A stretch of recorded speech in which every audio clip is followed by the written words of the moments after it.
table between the chief guest and His Excellency the Governor, and we would want them to.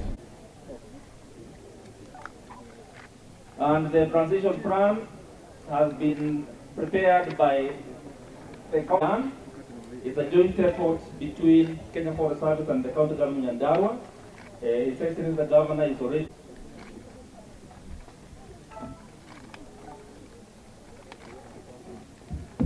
Wananchi makofi. Makofi kwa His Excellency the Governor and the Chief Consultant of Forest. Nyandarua hawezi baki nyuma. Wale wengine 11 CCF, you are able to, you are even safer in terms of forest protection, conservation. Hii mambo ya ban on logging, tumeuliza waziri wetu atoe hiyo logging, logging ban, but atoe very strategically, make sure hata akitoa hiyo logging ban, make sure that the forest cover increases. Tukikata miti 100 tupande miti 1000. So this time we must change the equation. Ukate miti 100 tupande miti 1000. So that as we proceed tunaongeza forest cover, hata kama tunakata ile miti ambayo imekuwa machua. Mti kama huu sasa ukishazeeka, ukiwa mkubwa, hiyo inaitwa nini? Eucalyptus. Ikishazeeka na vimefikisha miaka yake, baada hapo ni kuoza ama inakuwa na shimo katikati, usipoikata itakuwa ni useless. We need revenue as a national government, as a county government. The CCF also needs money to be able to run the department.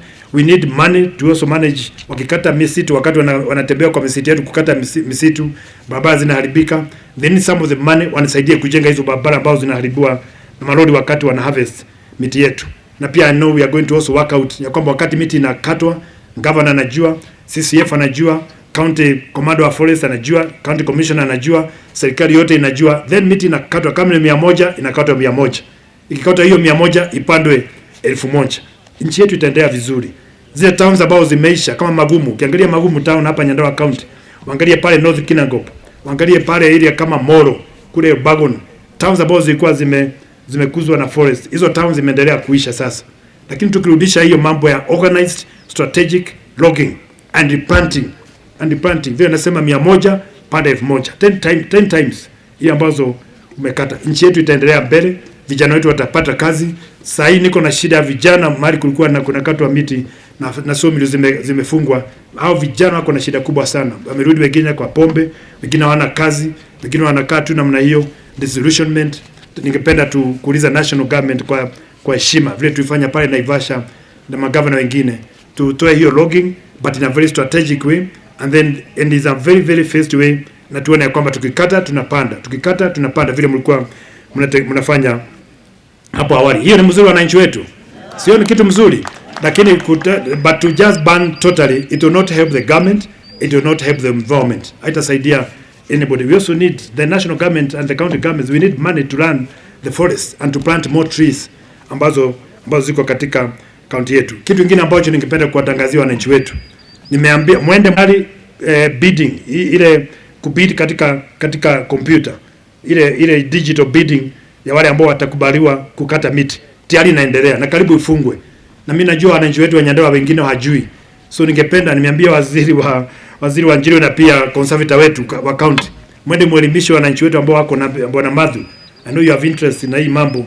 Mwambie wananchi wetu ambao wanafanya sawmilling, tayari kumefanywa bidding, watu wameanza ku apply ili wananchi wetu wapate pia licensing, wakubaliwe pia hata wakate miti wakati nimefunguliwa. Lakini tukisema ni 100 inakatwa, ikatwe 100. Sio hata inaenda kukatwa 1000 na license inasema 100. So if we can be able to enforce hiyo CCF, itakuwa ni kitu cha maana sana katika county yetu. Ya pili ambao ningependa kukuuliza CCF, can you also have a quota system? Have a quota system. Kama miti inakatwa Nyandarua County, na sisi ndio tuko na ile forest kubwa sana, mbona tulete sawmills kutoka mahali pengine huko, hata mahali wameharibu forest ndio nakuja kukata miti hapa sana, na loggers wetu ambao wana conserve forest wananyimwa license. So tungependa mahali kuna miti mingi, wafanyabiashara wengi ambao watachaguliwa kutoka hizo county kama Nyandarua, ambapo watu wetu wanajua kuhifadhi forest. Ama naongea vijana vibaya wananchi wetu, korea kumete ado ama conserve forest wale meko yo license yake ni moimeko unaweza ado acio magitonge tuote guthondeka mithito mingi na tuote guthie na mbere na guthondeka mithito itu. Hiyo ni question ambayo pia ningependa kuuliza ili nimaliza haraka nikae chini na nafikiri wale maafisa tuko nao ni wachache. Zile bits nafikiri maafisa hawezi kusimamia sawa sawa kwa sababu ya uchache wao. Tunajua kwa mpangilio ambayo umetueleza saa, na ikifanyika recruitment tutaweza kuwapata maafisa wa kutosha, lakini wananchi tuko na wale wa kutosha. Kwa hivyo kila mmoja akiwa forest guard ama ranger, basi tutaweza kulinda misitu zetu na asitakuweza kuharibiwa. Kitu tunataka ni kwamba ukiona msitu inaharibika mahali, tafadhali piga filimbi, andika hata ile arafa, na sisi tutakuwa tayari kusaidiana pamoja. Hata sasa tumewaambia maafisa wetu wa msitu mahali hakuna gari, kuna magari ya kutosha ya serikali, sa national government na hata zile za county. Kwa hivyo kusiwe na excuse yoyote ya kusema kwamba hakuna gari ama hakuna maafisa wa kutosha, maana hata wale maafisa wetu wa Kenya Police wako tayari wakiwa pamoja na machifu wetu kufanya kazi hiyo ya kulinda msitu. Basi nafikiri process purely, and I'm entitled as a public officer to guide the nation appropriately. Thank you, Your Excellency. You know, from April or so of 2018, there was a logging ban, which meant that you cannot cut trees on any public forest, either in a public forest or community land or a site occupied by any public entity. And that ban has been with us for that long. But last year, November 24th, there was a press announcement by the Cabinet Secretary Minister of Environment indicating that the forest ban still continue. We call it not ban, we call it moratorium. Moratorium on logging will still continue. But the government varied that moratorium to allow harvesting of about 5,000 hectares of mature and over-mature plantations. And as we speak, and you have heard, this process has commenced, and I would believe that our ecosystem conservator is well guided, and together now with the CEC, to encourage and create awareness among the public so that they can become part and parcel for those who meet the criteria to engage in that way. And that, as I said, we will consider and be sensitive on how we perform that process to ensure that it is done in a transparent, effective manner, and of course in accordance with the Procurement Act that govern us as a country. Thank you so much.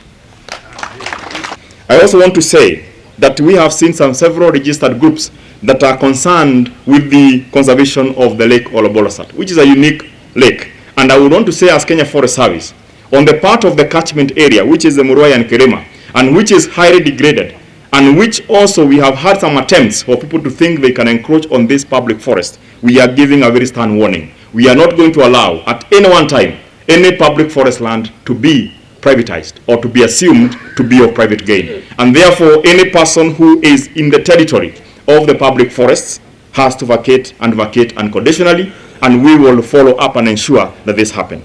Where we have communities who have resided in this forest for many years, and I know that is a particular case for the Olobolosat, KFS will use a very elaborate process of human right-based approach to engage with these communities, talk to them, and have a common understanding that they need to live very smoothly so that we can conserve that area, to expand the space for wild animal, the hippopotamus, so that they don't have to have a wildlife conflict with the people neighboring the lake and who stays in their formal and legal land entitlement. And that is something we will work with the county government and the local leadership to ensure that that happens.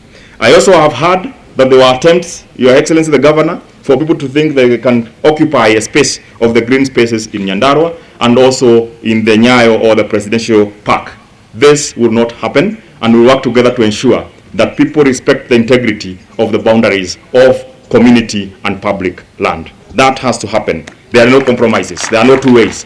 We have managed in other areas. We have reclaimed about 14,000 hectares in Masai Mara. We have reclaimed 7,000 hectares in Mount Elgon. We have reclaimed 30,000 in Samburu, and we continue to reclaim public land until it get back to the right hands, so that we can restore and reclaim, so that we can promise this country sustainable water supply, good climate, good environment for agriculture, and we are able to support the Big Four agenda if we do our job right, and which the commitment now is to do what is right, and we must negate from what is wrong, because we must be accountable to ourselves and to the government and also to the Most High.